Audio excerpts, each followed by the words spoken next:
Bismillahirrahmanirrahim. Assalamualaikum warahmatullahi wabarakatuh. Waalaikumsalam warahmatullahi wabarakatuh. Alhamdulillah, wassalatu wassalamu ala rasulillah wa ba'du. Mengenai judul, ini ada SMS. Tadi saya sempat SMS-an sama Nurus. Katanya terserah Ustaz gitu ya. Tapi kemudian saya bingung kalau terserah saya, maka saya kasih jawaban begini. Judulnya antum pilih salah satu di antara judul berikut ini. 1. Kekeliruan dalam memahami zakat. 2. Orang-orang yang diberi keringanan ketika tidak berpuasa. 3. Menyatukan umat dan bijaksana dalam perbedaan pendapat. 4.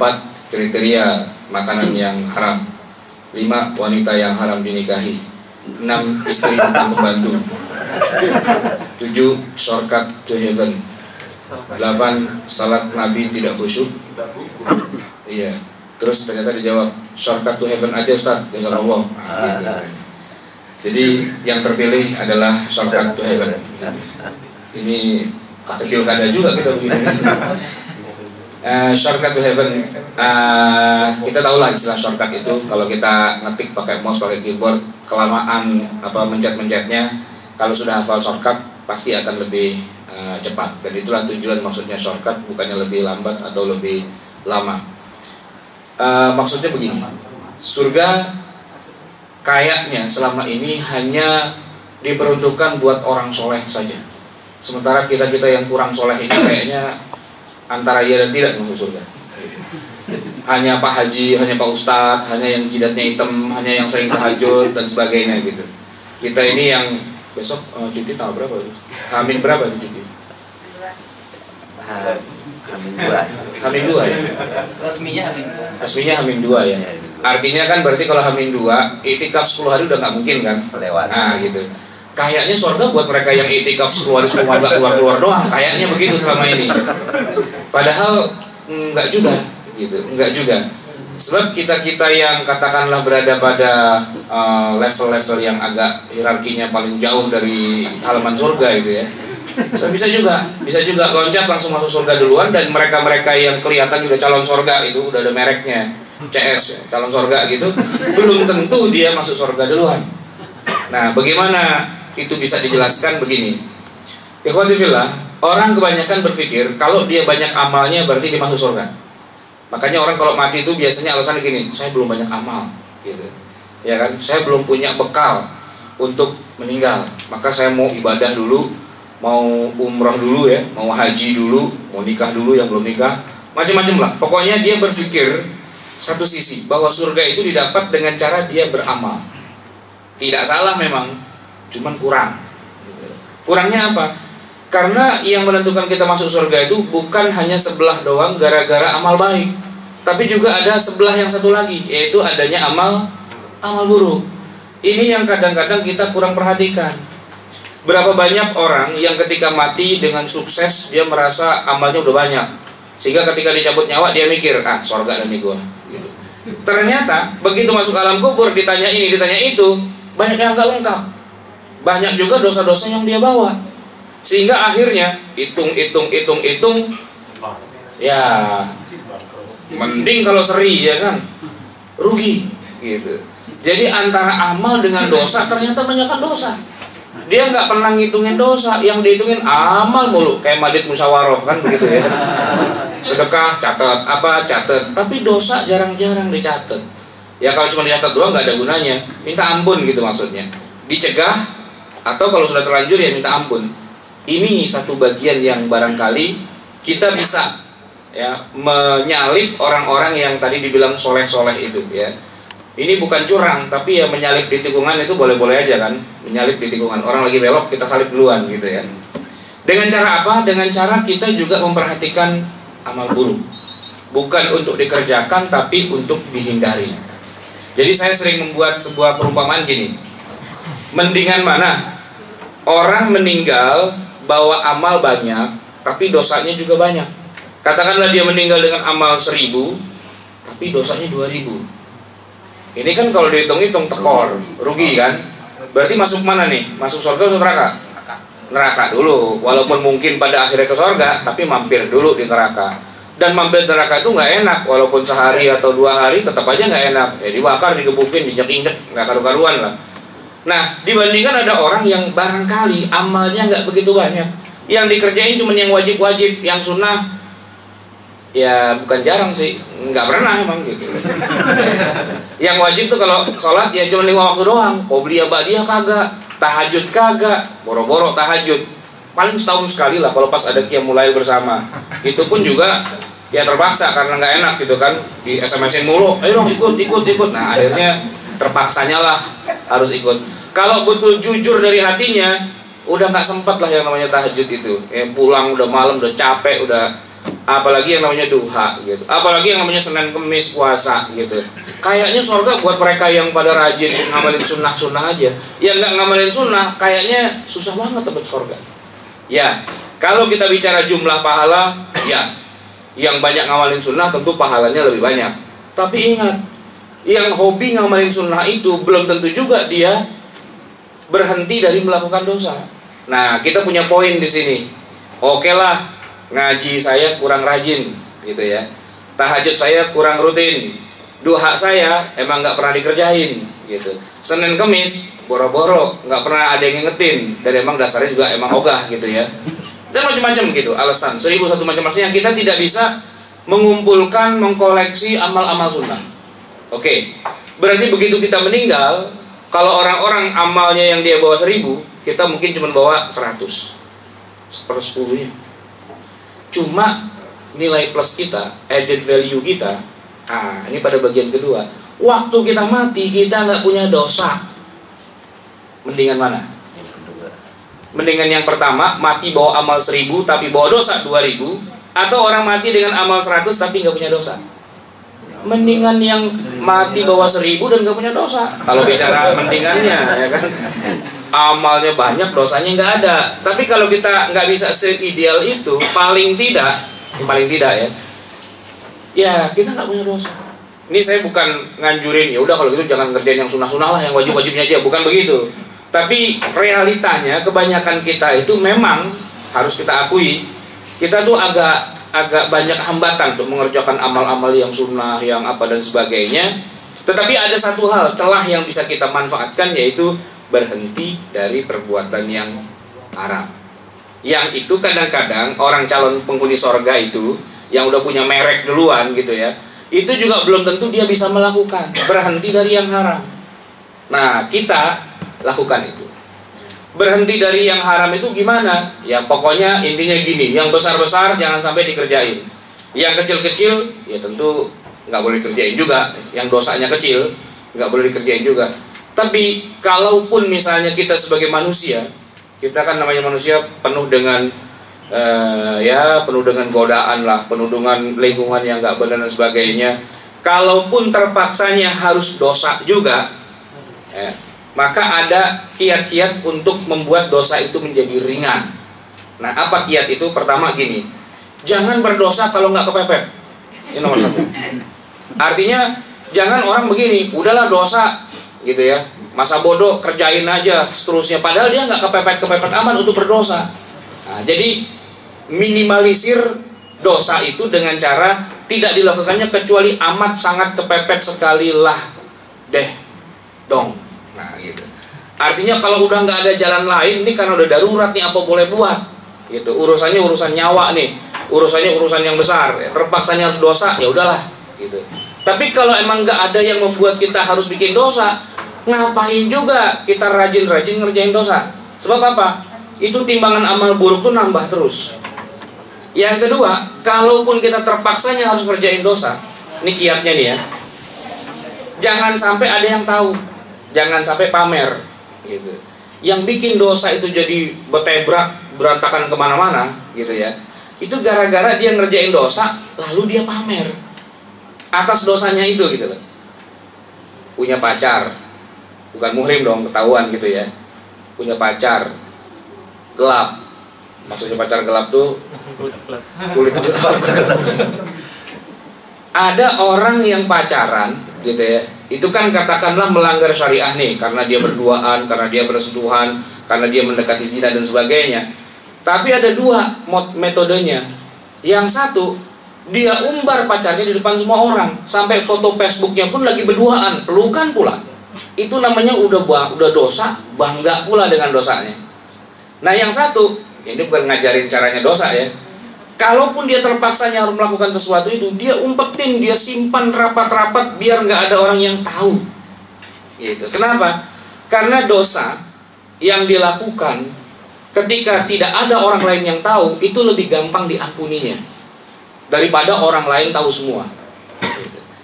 Itu kiat yang kedua. Nah, kiat yang ketiga begini. Kalaupun kita tidak bisa meninggalkan dosa, gitu ya, jangan kemudian kita ngajak orang lain untuk berdosa juga.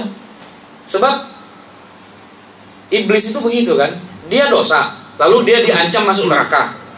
Nggak puas dia untuk masuk neraka sendirian, nyari temen, gitu, nyari pendamping.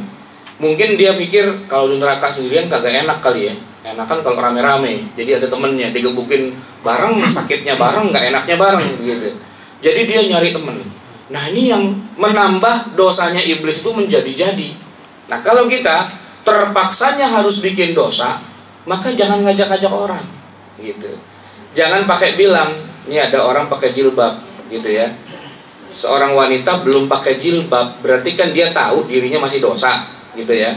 Terus ada orang pakai jilbab, dia sirik, dia bilang, lu pakai jilbab kalau pas kantor doang, lu di rumah juga enggak gitu. Pas ngaji doang lu gitu. Seolah-olah dia merasa orang lain tuh harus sama dengan dirinya. Nah itu yang membuat kemudian dosa itu jadi bertambah. Itu kiat-kiat mengurangi dosa. Sekarang gimana kalau seandainya dosa itu sudah terlanjur kejadian? Apa yang bisa dilakukan? Yang bisa dilakukan adalah caranya bertaubat. Dan kalau udah bicara taubat, itu batasnya sudah tidak ada sudah tidak terhingga. Apapun jenis dosa yang pernah kita lakukan pasti bisa diampuni, termasuk syirik.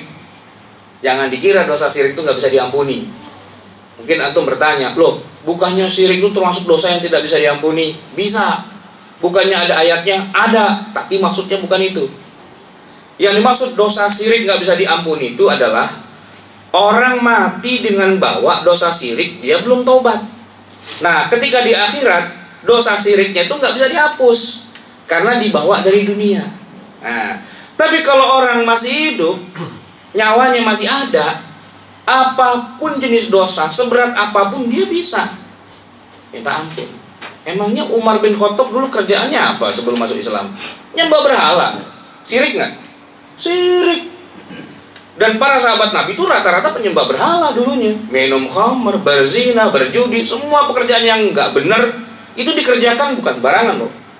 Para sahabat Nabi itu pelaku dosa-dosa besar pada saat itu.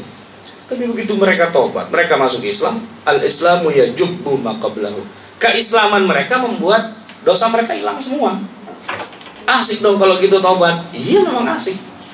Asiknya adalah orang taubat itu semua dosanya dihapus. Bukan cuma 1-2, seluruhnya. Sekarang bayangkan, kalau ada orang nih ya masuk Islam ya, dari tadinya kafir, lahir dari emak bapak kafir. Ya, sejak dari emaknya aja udah kafir gitu. Engkongnya kafir juga, ya kan? Lahir dia ceprot dari perut emaknya udah jadi orang kafir. Baru lahir aja udah jadi orang kafir. Kemudian dia sampai akil baligh. Kemudian dia jadi orang kafir seterusnya sampai usia 40, 50, 60 tahun. Begitu dia mau meninggal, Allah kasih dia hidayah, terbuka hatinya, dan dia menyatakan tiada Tuhan selain Allah dan Muhammad Rasulullah. Syahadat. Habis syahadat, meninggal dunia. Masuk mana tuh orang? Masuk surga. Walaupun seumur-umur belum pernah sholat, seumur-umur belum pernah zakat, belum pernah puasa, belum pernah ke Mekah, langsung masuk surga. Kenapa? Karena begitu dia 2 kalimat syahadat dia ucapkan, semua dosanya hilang. Walaupun katakanlah pahala belum ada, tapi kalau skornya itu 0-0 berarti surga. Bukan manzilatun baina manzilatain, antara surga dan neraka, nggak ada. Gitu. Kalau 0-0 berarti surga. Gitu. Kan asik tuh. Tapi jangan bilang, wah kalau gitu kita jadi orang kafir aja dulu, sebentar bawa mau mati baru kita 2 kalimat syahadat. Enggak juga. Kalau sempat baca kalimat syahadat, kalau kagak matinya belangsak. Nah oleh karena itu berbahagialah orang yang pada akhir hayatnya itu dia dikaruniai dengan husnul khatimah. Cuman masalahnya begini, itu kan kalau orang kafir. Gimana dengan kita orang Islam? Ya kan? Apakah ada kalimat yang kalau kita baca kemudian dosa-dosa kita hilang? Tentu kalau kalimat tidak. Tapi kalau taubat, iya. Dan hilangnya sama dengan orang baru masuk Islam juga. Namanya taubat, gampang diucap, tapi susah untuk dikerjakan. Tapi kalau emang orang benar-benar taubat dari dalam hatinya, serius dia, maka dia bisa masuk surga. Artinya begitu dia taubat, habislah semua dosanya. Nah, itu yang saya katakan shortcut to heaven.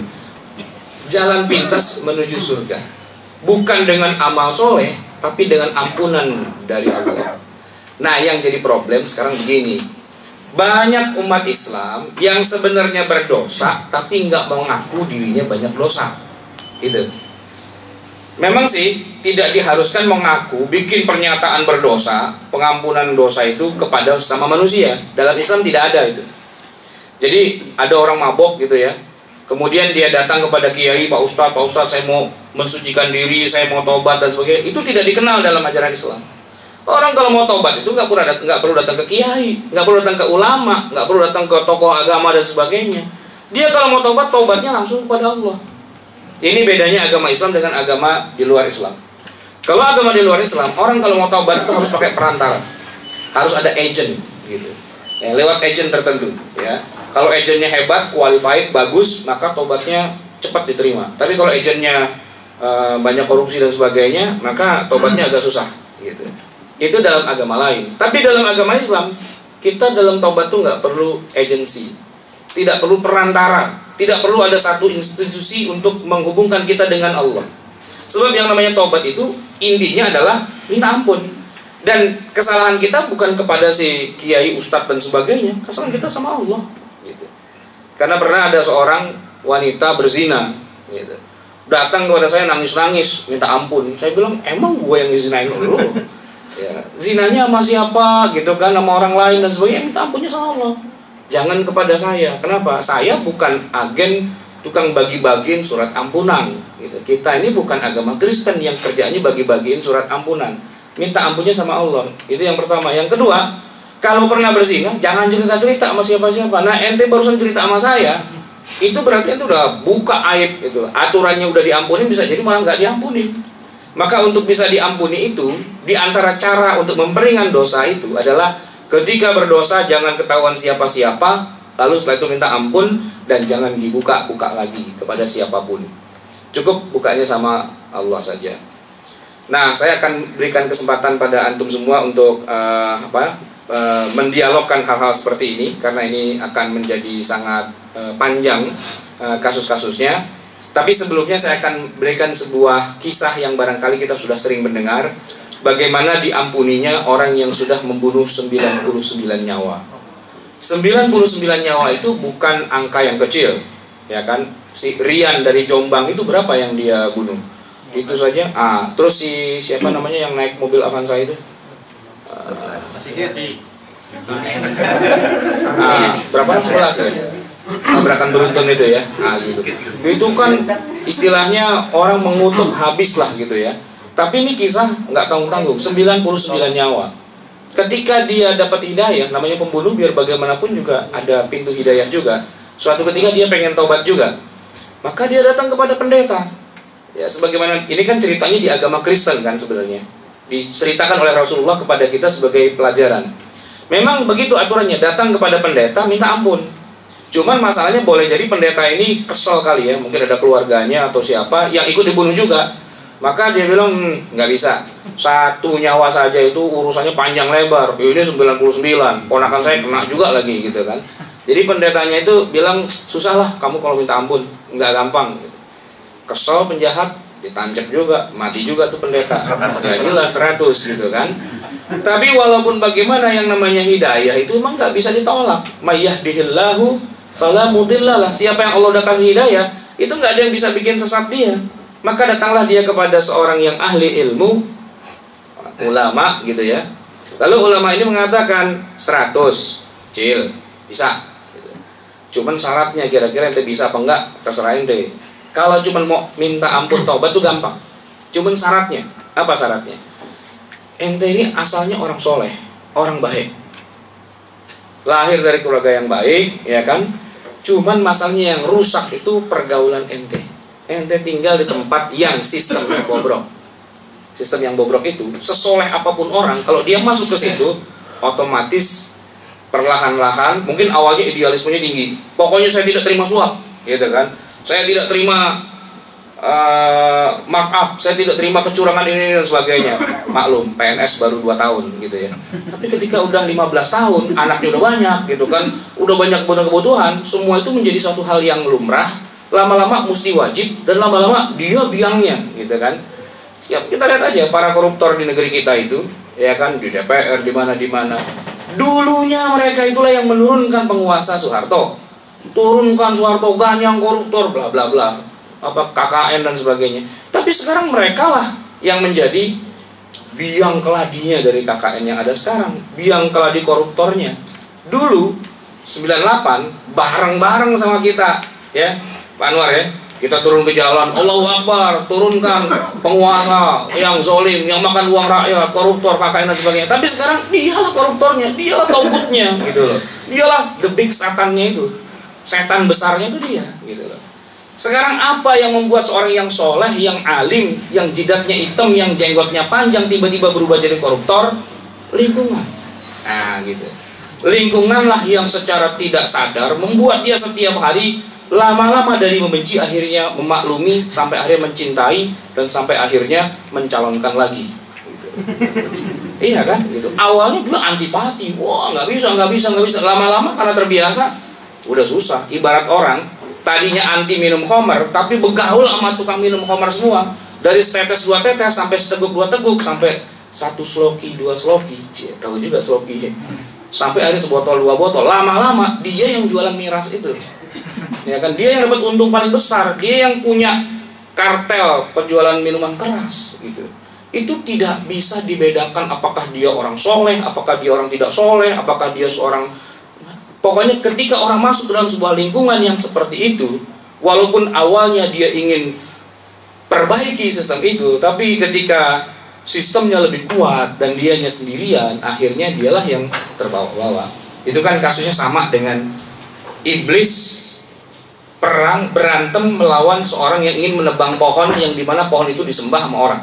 Awalnya yang menebang pohon itu ikhlas banget. Nih pohon disembah sama orang, harus saya tebang. Begitu dia mau tebang, kata iblis, tar dulu, lu lawan gua dulu, baru lu bisa pohon ini lu tumbangin. Berantemlah dia dengan iblis. Iblis kalah, dia menang. Maka dia ingin tebang pohon itu. Tapi kata iblis begini, ginilah, kalaupun mau tebang silahkan, karena saya udah kalah. Tapi kalau bisa besok aja tebangnya. Kan setiap orang kan butuh juga nih proses gitu kan. Sementara menunggu besok, saya akan berikan kamu 2 dinar di bawah bantalmu setiap hari. Besok dia buka bantalnya, iya benar ada 2 dinar, gitu kan? Besoknya lagi 2 dinar, besok lagi 2 dinar, terus begitu sampai hari ke-7, ternyata 2 dinar yang biasanya ada itu kok nggak ada. Wah, brengsek nih iblis, macem-macem gitu ya. Diambil kampaknya, dia berangkat lagi, dia mau tebang pohon itu. Pokoknya nggak bisa, nih pohon sirik. Gitu. Kata iblis, langkahi dulu mayat saya. Berantem mereka berdua, kalah ini orang muslimnya ini, menanglah si iblis. Lalu apa kata iblis?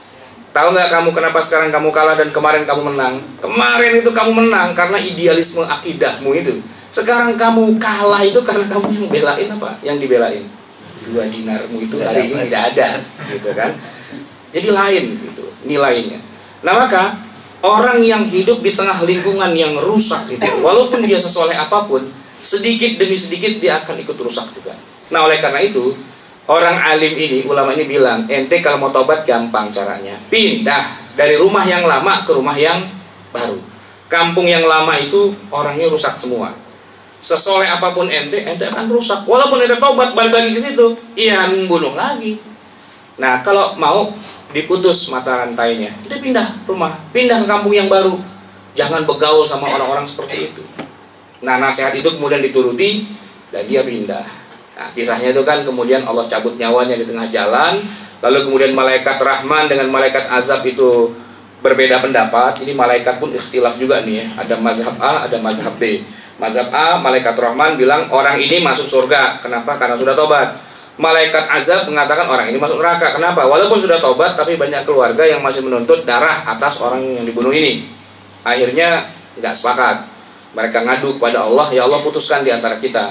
Dibawa kemana nih orang ini? Surga apa neraka? Allah kemudian balikin lagi. Sekarang gini aja lah, sweet aja kalian berdua. Gitu. Sweet itu maksudnya ukur jarak antara tempat yang lama ke tempat dia meninggal, tempat meninggal ke tempat yang baru. Diukur karena malaikat cepat ngukurnya, hasilnya sama gitu. Wah bingung lagi, ya Allah hasilnya sama, gimana nih? Lihat dia nengok kemana? Karena dia nengoknya ke tempat yang baru, gara-gara nengok doang masuk surga dia akhirnya. Gara-gara nengok doang, ini penting juga dia nengok nih urusannya. Maka kalau ada yang maksiat yang apa tuh jangan tengok-tengok lah, kenapa? Kalau pas mati itu pas lagi nengok ke sono repot. Nengok ke yang baik-baik saja, ada masjid nengok gitu kan, ada yang baik-baik tuh nengok. Ya, nengok tuh penting juga gitu, karena dari tengokan itulah sebenarnya pertama kali dari ngelirik ya. Ada riwayat mengatakan dia nengok, ada yang riwayat mengatakan dia ngelirik. Ngeliriknya ke tempat yang baru. Oh berarti dia inginnya ke sono gitu kan. Nah ikhwati fillah rahimakumullah, kisah yang bagaimana tobatnya sahabat Nabi yang hamil. Ini sahabat Nabi ini wanita sahabiah, walaupun dia sahabat Nabi tapi bisa juga hamil di luar nikah. Pernah kejadian di masa Rasulullah, seorang wanita Bani Ghamidiyah, dan Nabi pernah merajam itu 3 orang saja seumur-umur adanya syariat Islam 23 tahun di Mekah dan Madinah. 3 orang itu salah satunya perempuan. Wanita ini sudah punya suami, tapi dia entah bagaimana ketemu dengan teman lama gitu ya. Ya mantannya dulu lah waktu masih remaja gitu. Apa istilahnya? CLBK. Cinta lama belum kelar. Belum kelar nih cinta lamanya. Suaminya jarang pulang gitu kan, kesepian dan sebagainya. Ujung-ujungnya ya akhirnya hamil. Iya, zina gitu loh. Bayangin.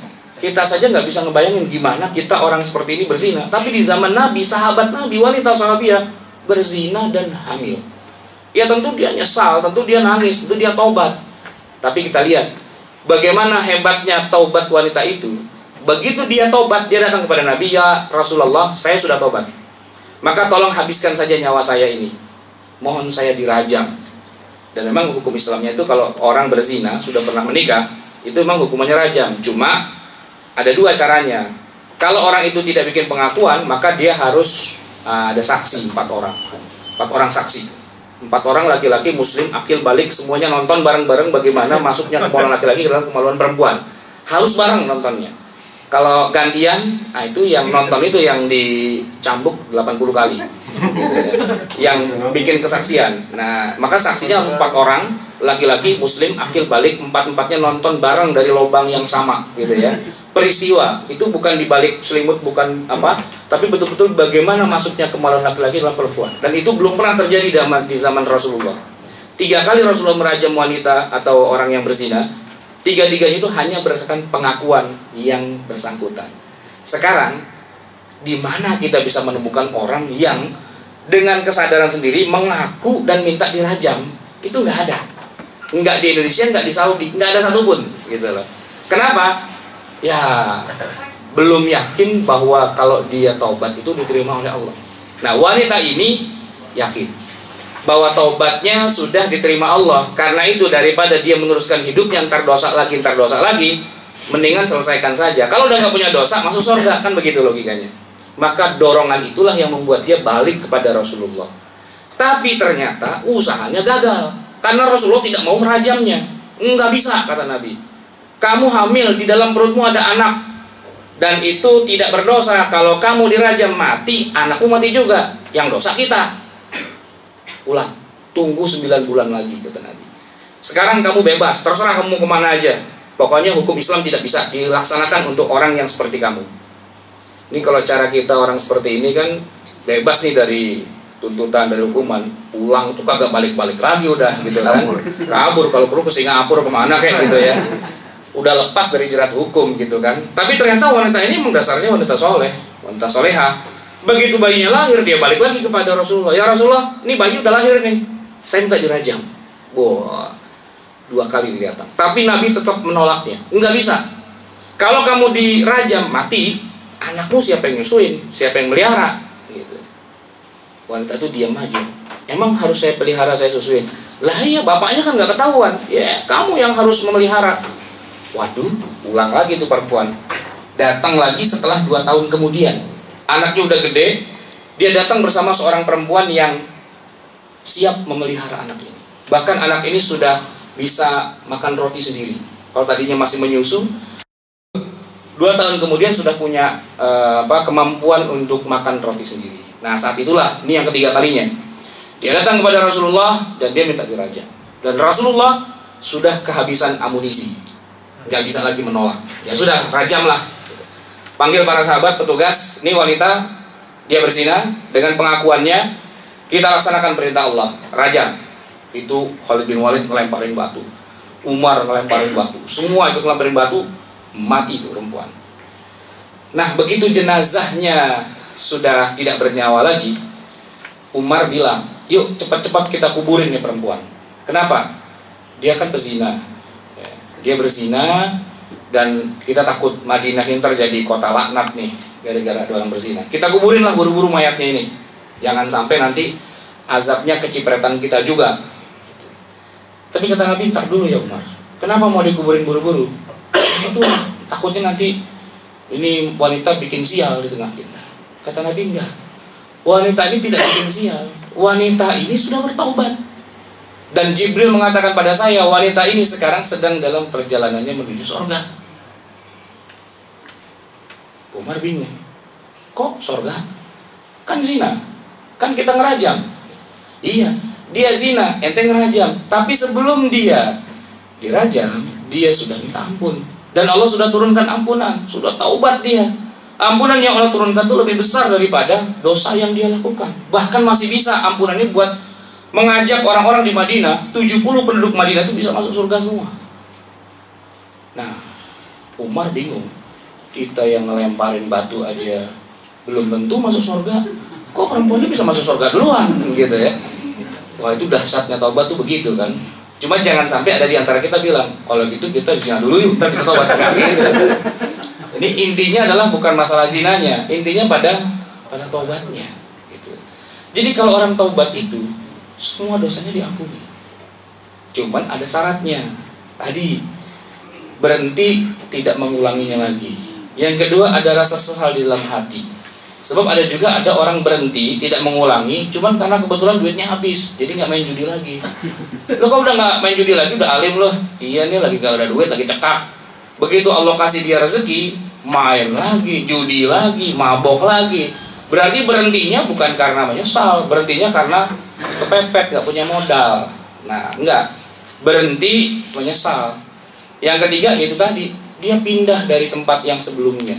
Ya, pindah ini bisa saja secara fisik, bisa juga secara psikologis, secara pergaulan, secara pertemanan dan seterusnya, agar dia terbentengi, jangan sampai masuk lagi ke dalam wilayah yang sama, tidak terjebak untuk yang kedua kalinya.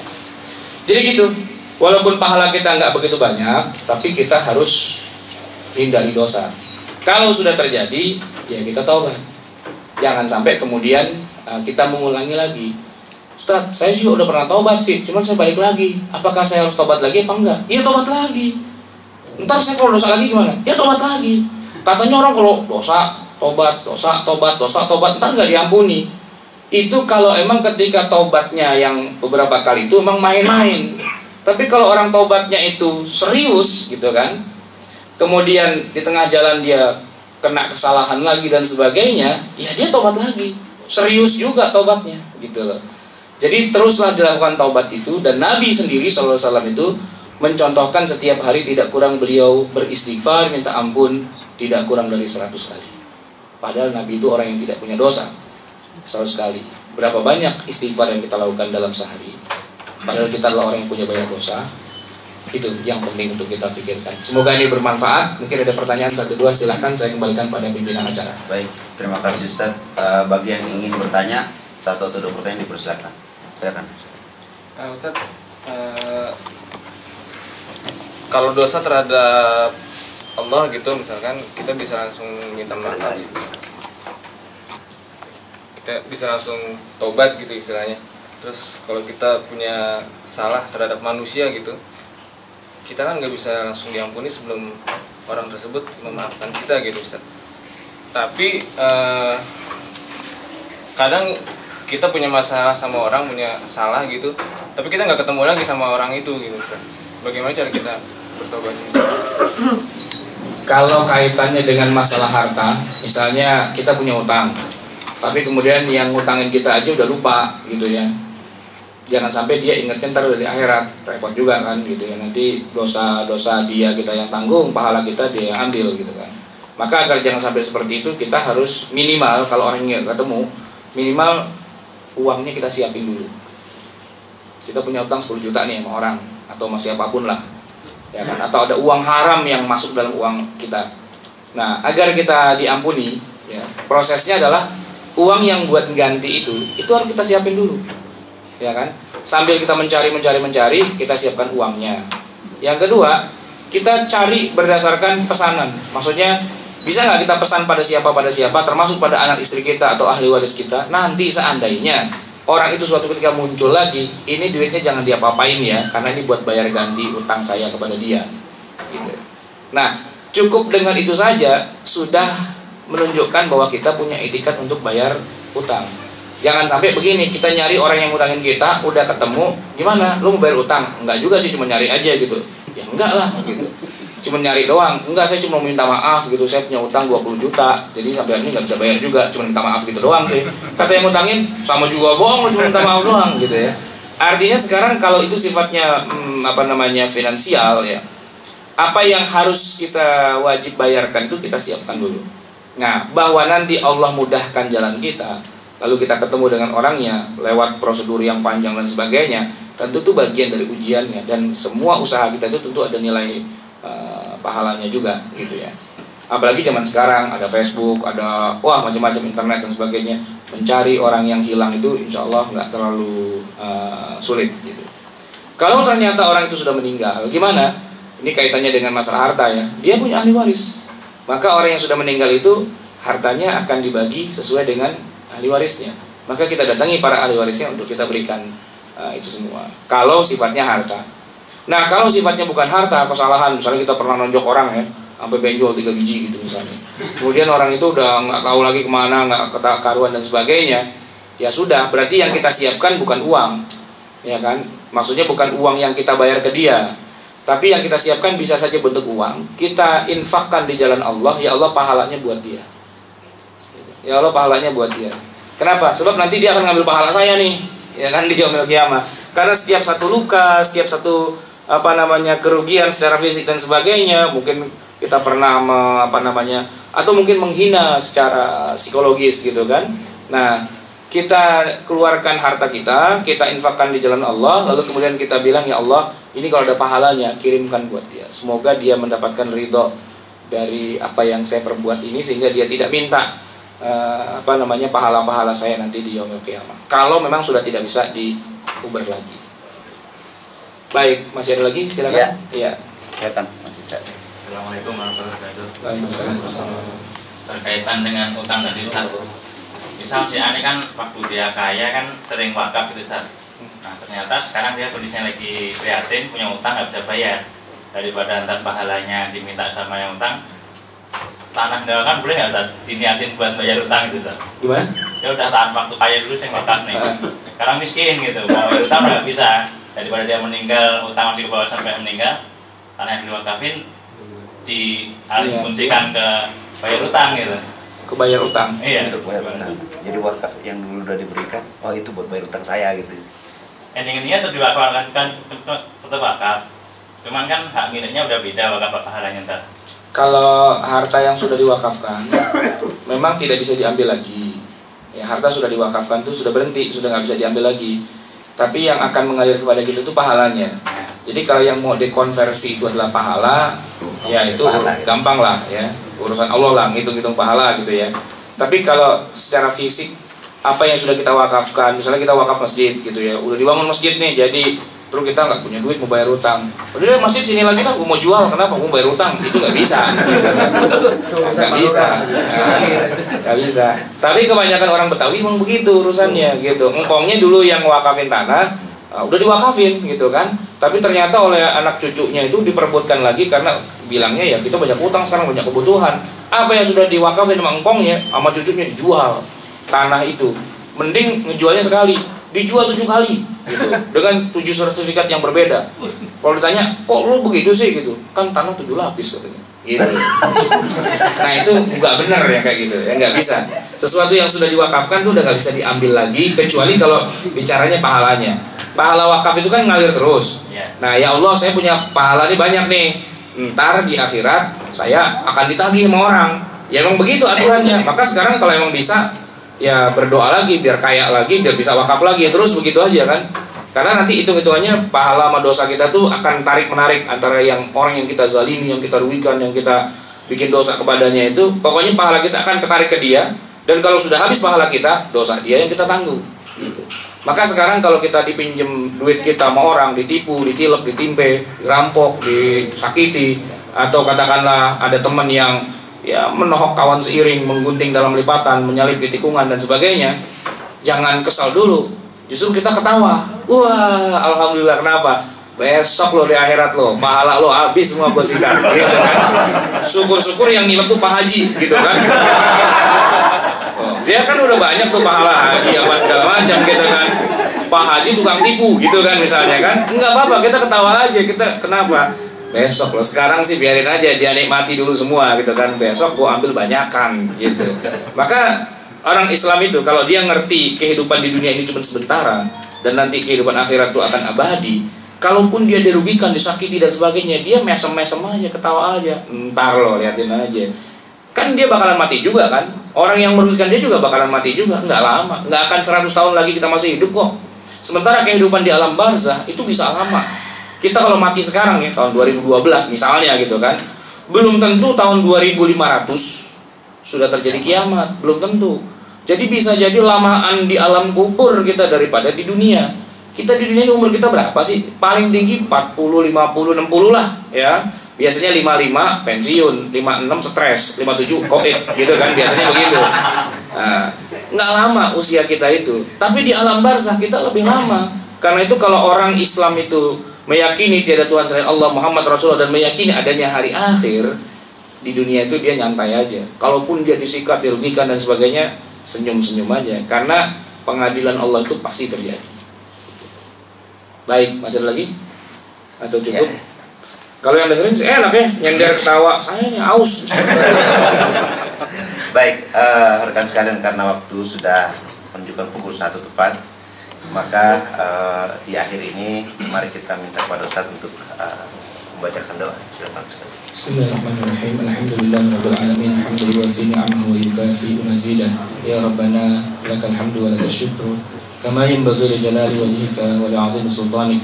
Subhanaka la nuhsi thana'an 'alaika anta kama athnayta 'ala nafsik.